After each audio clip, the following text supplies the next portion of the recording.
Documentaries is what we're talking about today. Love a good documentary. And welcome into this edition of the Cat Country KATcast. So we're going to talk about our favorite documentaries today. Some stuff that we've seen that we've really enjoyed. And I got to tell you, you cannot talk about documentaries without mentioning Ken Burns. He is, I think, the master documentary maker. His stuff is, to me, it's riveting. Whether you're talking baseball, I loved his baseball documentary, the history of it and everything. In fact, it was so good that he added an extra one years later, just to sort of, it was so compelling. The Civil War was the first one we ever saw from Ken Burns. Magnificent. And if you've never seen Ken Burns' country music, again, coming from somebody who did not grow up with country music, I knew almost nothing about country music.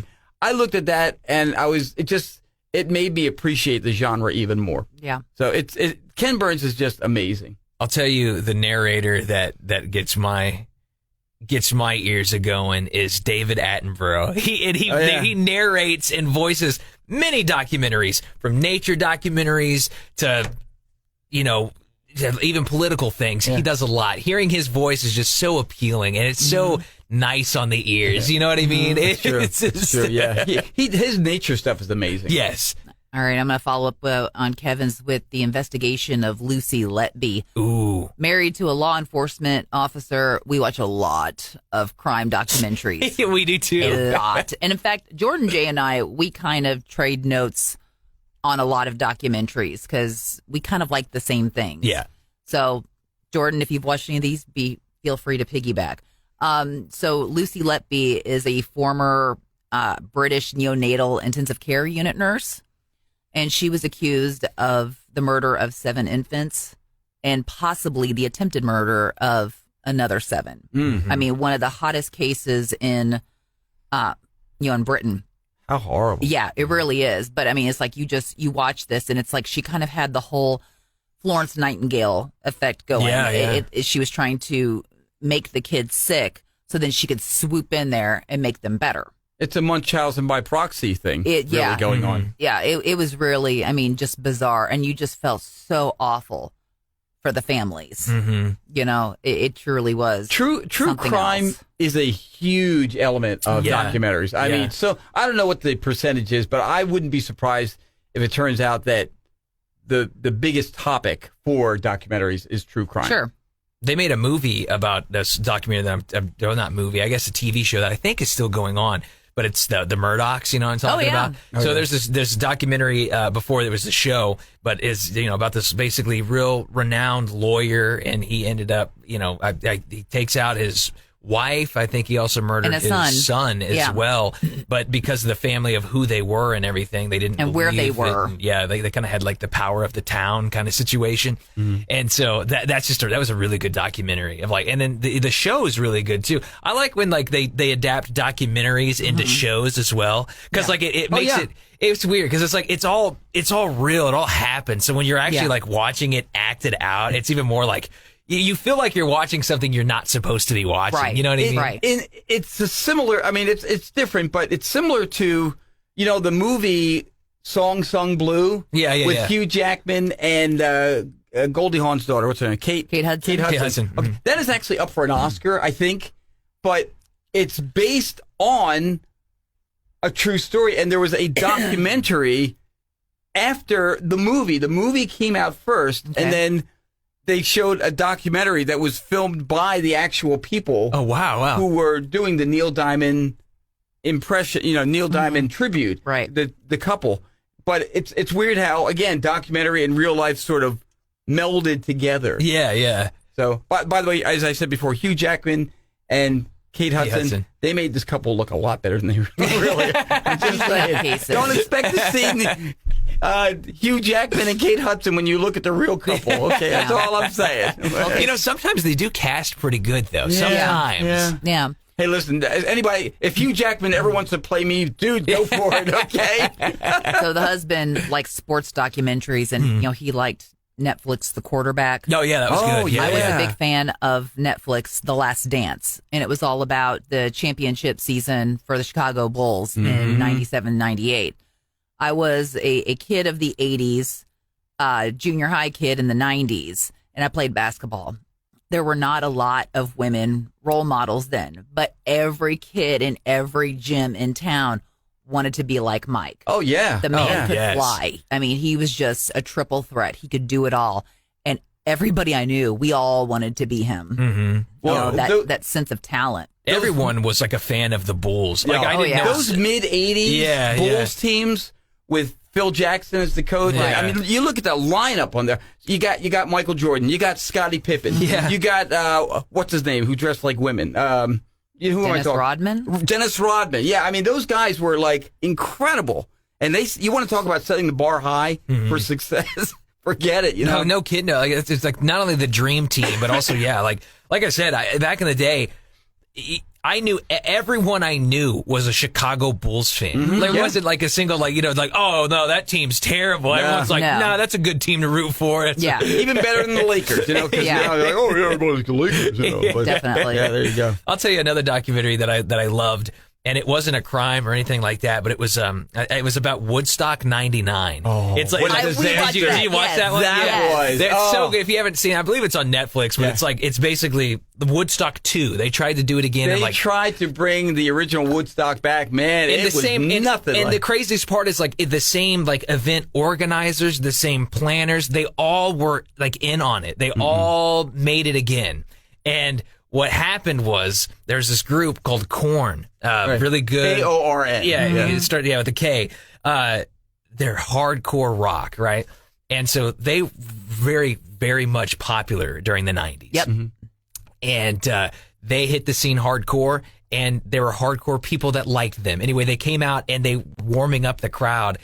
And they warmed the crowd up way too much. They got the crowd so hyped that it was uncontrollable. Lots of crazy stuff happened. I mean, it like things that you wouldn't even believe. Well, and then Limp Bizkit came out the next night and took it to like the next level. Yes. One of the problems with Woodstock 2, as far as I can see, is number one, the original Woodstock in August of 1969 was very organic. Yeah, it was. It was hippies and it was peace and love and all that. Okay.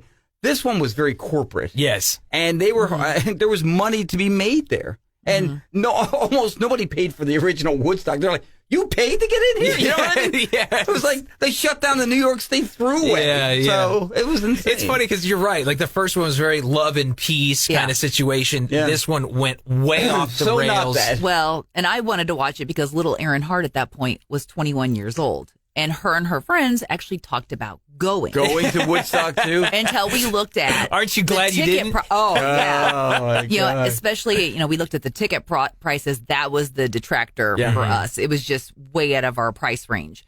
But then there was the issues with like the bathrooms and plumbing, not lady friendly plumbing issues where sewage was mixing with the dirt on the ground. Yeah. These idiots were getting drunk and then water sliding through it. So through gross. raw sewage. So gross. I can see you not doing that. They totally. had, what was it? It was something like they were all out there. I can't remember. They were doing something. There was weird. not enough water. That's what it was. The water. And then water was like astronomically high. Yeah. I remember $600 for a bottle of water. No, it wasn't quite that no, I know, crazy. I'm exaggerating, but for these young kids, you can't expect to sell out an event and then have all these kids who basically scrape together all their money to get there. And then insane. Think that they're going to be able to, afford it. Afford this back then a $5, $6, $7 bottle of water or whatever it was. Yeah. But there was also extreme heat, which they were not planning on. There was no shade, no place to get cool. It was just one disaster after another. Miserable. Was this on Netflix? Yeah, it is. Okay. It is. Yeah. People there's like people that got like trampled. There were like 15 different mosh pits that happened like every single day. It was insane. There was even an assault. Yeah, it was insane. And it's funny, by the way, Netflix is it's not the only place, but it is the go-to place for documentaries now. They do a good documentary. They do. They really do. In fact, They really do. I don't know if you guys ever saw Arnold on Netflix. That's the other thing. I love a biography. Oh, that's good too. Yeah. And in 2023, it was called Arnold, and it started way back from him growing up in Graz, Austria, and then being a bodybuilder, and then on to it's funny. And one of the things he said in there, because he really admired these bodybuilders in America and everything, and he says his parents were concerned. He says, my parents saw my friends had pictures of beautiful women on their walls, and I had these pictures of these big muscle men. And I remember that. Yeah, he was almost teasing himself. He's like, everyone had all these band posters hanging around, and gorgeous women, half naked ladies, and he had all these muscular bodybuilders. And it's like his parents were questioning, Arnold. Arnold, but that was something you need to tell us. It's a really, really good one. I recommend it. You check it out on Netflix. It's called Arnold. So just about everything I'm talking about, actually all the documentaries I'm talking about here, you can find on Netflix. Yeah. But this one was Live to 100, Secrets of the Blue Zones. And if you're going, what's that? That's what caught my attention. I'm like, what's this about? Well, basically, there are 5 different zones all over the world where there's a high percentage of people that are living to over 100. And they were trying to figure out why. Why is that? And if they're doing it there, why can't we do it everywhere? Mm-hmm. And it turns out a lot of them were growing their own food, eating more organic, obviously, cutting out the processed foods. They had a good community around them, meaning they had a good, strong group of friends or family that helped them, that took care of them. In fact, there was one region, and I don't even remember which one it was, but friends would band together and live together, and they would even pool their money. And I mean, it was just the support of that community. And that's how these people are getting to 105, 107, 110. Crazy. I mean, yeah, it really is. It was really good. There was a food documentary that I was watching, and it was like that. It was talking about your microbiome. We watched that. You know what I'm talking about? The pill. Yes. She made her own pill. Yes. So it's was this the poop? Tell it, Jill, or tell it. Well, you can Jordan. no. Is this the poop pill? Well, I believe so, but Yes. it's that. But also, the whole study, why they were kind of doing this, it was in California, I believe, and it was they were looking at 2 different cities as well. One city was just not living as long as this other city, and they're same exact state. So why is this? Well, come to find out, these people were eating more clean than these other people were. That? And it shows just all the genetically modified stuff, and how all this destroys your microbiome in your stomach. Yep. And to the point where people that eat clean and don't consume fast foods and stuff on the day-to-day basis. Right. They call it the standard American diet, which is the sad diet. That's what they call it. Yeah, that's what they call it. So much sense. Yeah. But people that do the standard American diet versus the clean eating, I mean, there's a difference of 20 plus years to their life. Sense. Yeah, yeah. Actually, even what you're saying, what Aaron was saying about these areas of the world where they're living longer, and blue zones, how food and their diet is such a big part of it. It's funny. One of our coworkers brought in organic bananas. Yeah. Really good. I had one. I told him, hey, dude, thanks. But, I really miss the chemicals. I will say, weirdly enough, sometimes organic fruit, it doesn't taste it's you're like, because you're missing so used something. to the sprays and everything else. You're so used to everything. It's been modified to taste this way. It's been modified. Our food should rot. It should mold. It should do all of these things. If you're eating things that doesn't do that after you've had them for a few days, you might question you may want to rethink your diet. And if you watch this documentary, I promise you're gonna throw out half the stuff in your freezer. You're gonna be like, nah, I need to not eat anything I have in the house. And Jordan was talking about with the microbiome, so there was people who were basically going online and selling their own feces because they say the easiest way to get this is so messed up microbiomes is to get a healthy person's, and they said the best way to do that is to ingest their feces. So people were actually making their own pills with their own feces. Yep. And then, helping their brother or helping their boyfriend or they would sell them online to people. And I'm like, I'm sorry. If the husband came to me and said, I need some of your poop in pill form, I think that would be the end of it. No for us. thanks. I'm all for eating healthy and being healthy. I ain't eating your poop, okay? That's all I'm saying. If that's going to cause an early death for me, so be it. Here I come, Lord.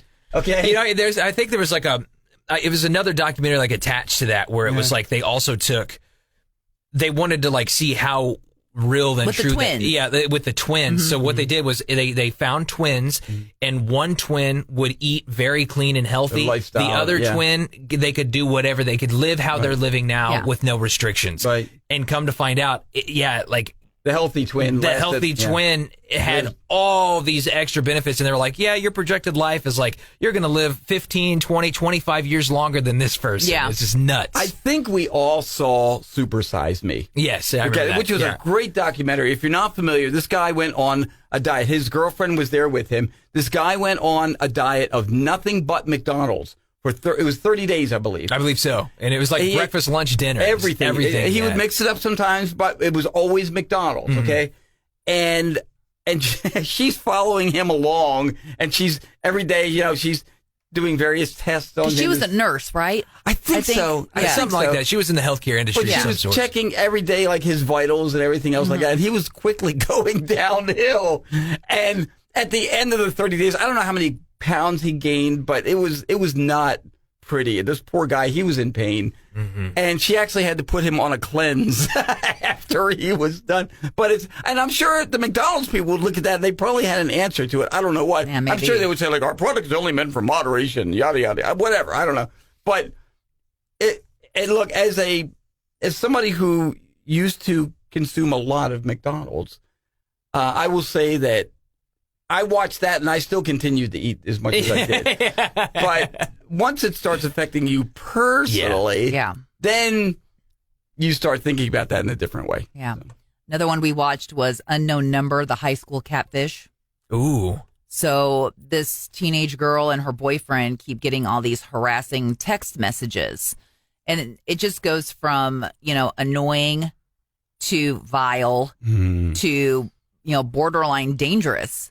And they have to get law enforcement involved. And if you think, even if you're in IT, because the person who was sending all these messages, the cops can still trace you. Yes. Oh, sure. And they did. Yeah. It's 2026. There's not much you can do. There is no such thing as privacy anymore. You're going to get found committing a crime in today's world. You can't get away with it. I was telling. And if you want to know who it was, I'm going to give you, 5 seconds to put earmuffs on. It was her mother. What? Yeah. Wow.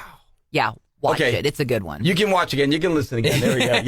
Yeah. Speaking of that, though, I was telling my wife the other day, something we were watching something where this person, and it was like set in the 60s, I think, but this person had vanished and nobody knew where she was. She was doing it on purpose. And I said, that was a lot easier to do then, for sure, than it is now. Yeah. There is with social media, with electronics, with phones and everything. I mean, unless you go completely off the grid, and even then, somebody's going to see you with surveillance cameras, and you know what I mean. So you're going to get spotted somewhere. It's a lot harder to disappear now than it used to be. Definitely. I saw it was like an extraterrestrial documentary. Ooh. And it was like everyone in this, and I can't remember the name of it, but everyone in this town all experienced like an abduction scenario all at the same time. And so it was really bizarre because these people didn't really, they knew each other because of the situation. They live in a small town, right? But they were nowhere near each other when this happened.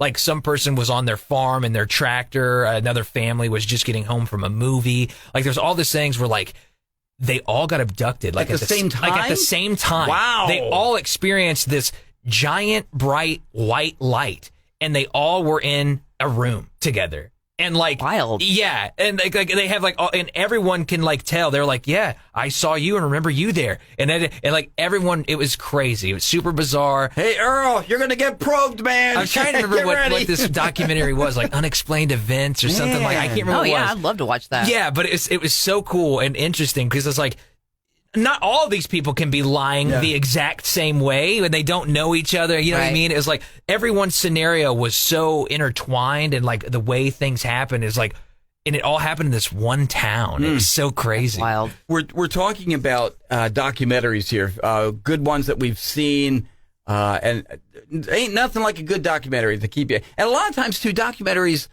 it depends. Sometimes they're multi-part. Yeah. we watched the one I was telling you about. In fact, this is one we watched last night. It's narrated by Rob Lowe, and it was just one. It was like an hour and 15 minutes. Inside the Mind of a Dog on Netflix. So good, man. It's like, and a lot of it covers this dog training, canine companions, where they're training these dogs to be service dogs, companions, in some cases, search dogs. And it's not just that. It's also just talking about when a dog is barking, what it means, and their thought processes, and it's amazing what dogs are capable of, in terms of their maturity and how they can help us and how they communicate with. It was riveting, and it was just so darn cute too.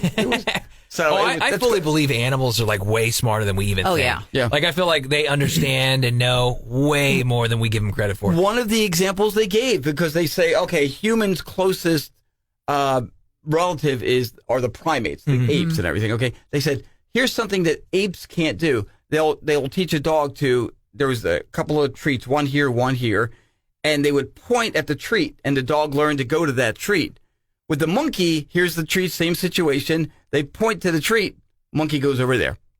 Can't figure out pointing and this and that. But dogs know, like instinctively, they pick that up. Yeah. So, well, I figured out with Magnus, instead of just saying no, he responds to no thank you. And I don't know how this happened, because I will say that to him sometimes, especially when he's trying to put his stinky rope in my lap to play fetch and catch. But there's times like I'm trying to eat or drink something. And the other day I was like, no. And then finally I said, hey, no, thank you. And he picked it up and off he goes. And I'm like, he's just a polite boy. Yeah. He responds to politeness. See? Yeah. 20 minutes later, same scenario. And I looked at the husband. I was like, watch this. See, I read somewhere. Hey, trick. No, thank you. And so he picked it up and off he went. And I'm like, see, I read somewhere that like dogs and maybe even cats too are like that, where they're like babies. Where like they're very observant and they apparently they listen when you don't think they are. That's how they do word association and stuff too. That's one of the things they said in this. Dogs are always communicating. Yeah. We don't necessarily know it, but they're always communicating. It might just be how they're looking at you. They're always watching you to see. They're waiting for a command. They're waiting for a cue from you of some kind. And sometimes they're just playing. I was like, look at my little polite. They're like babies. They're very observant. They're just watching, and I think that's how they learn. And because like they understand language, right? It's like they do pick up on things. It is amazing. Yeah. Well, speaking of animals, my last one is a very large animal. It's Shark Whisperer. So this one follows Ocean Ramsey. She is a marine conservationist, and what she does is free dives with sharks. You told me about this to watch this. This was good. Wow. Yeah, and we're not talking just like hammerheads or little lemon sharks. We're talking even great whites. Free diving. We're talking no cage or anything. She's just jumping in there. Swimming with the sharks. No air tanks. Man. She has learned to hold and regulate her breath for, crazy amounts of time. And what she does is she says that she notices a shark's cue. So before she even interacts with them, especially if it's a shark she's not ever interacted with, she will dive several times and she will just watch them and pick up on their cues, whether they're social or maybe not so much. And then she will free dive and interact with them. And she says, I'm fully aware that one day this could go bad. Oh, yeah. But her insurance is paid up. She does it anyway. Wow. And, she gets slammed online because, there are a lot of conservationists who are like, oh, she's just about showing her body online, because she's a pretty girl. Mm-hmm. She wears a lot of skimpy stuff. I mean, when you're diving, sharks aren't complaining. Let me tell you that. So anyway, it's really good. It's not going to inspire you anytime soon to go free dive with sharks, I don't think.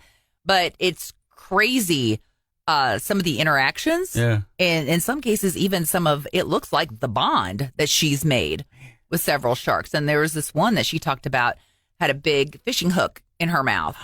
And she had it in there for so long, it has broken the shark's jaw. Oh, wow. And so she was, trying to get the hook out of its mouth so they could eat a little bit easier. Yeah. Because not only do you have a jaw that was broken and now it's healed weird, but you still have all this hook and netting and stuff You have to attached favor it while you're eating it all, right? Yeah. So oh my I mean, gosh. she helped that shark out, and it was. So she pulled it out. She did get it out. Yeah, it was quite amazing, and she still sees that shark, and she also tries to figure out like how old they are, and it's pretty amazing. There's some documentary about like whales that I was watching that was really awesome. Like that's another species that like they could completely swallow us whole, eat us, and yet they're gentle giants. They somehow like the humans and whales have this insane because like we used to hunt them. I mean, we used to they almost went extinct because we were just hunting them like crazy, and for some reason, now that we don't hunt them anymore, but yet they're so kind to us. They're very curious creatures. But there was this there was a scenario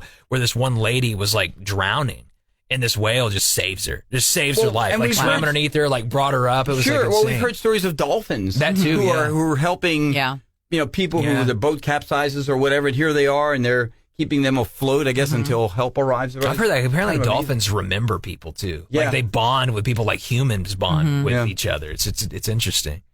We're talking documentaries here, and boy, these are all good ones. They really are. Yeah, if you there's so many of them. What's one you've seen? Because I will tell you, I mean, I love a good documentary, especially if it doesn't take up a lot of time. Yeah. If I can watch it for like an hour or an hour plus before bed, that's good stuff, okay? But if you have any suggestions, let us know. KATcountry@mailzimmer.com. That is our email address. And he said, hey, you guys are talking about documentaries. Here's one I know you'll really like. Love to see it, Yeah, and don't panic if you can't remember what streaming service or where you saw it. That's what Google's for. Yeah, exactly. Yeah, we'll find it. Just give us a title or an idea of it, And of course, subscribe too, right? Absolutely. Yeah. Please do that.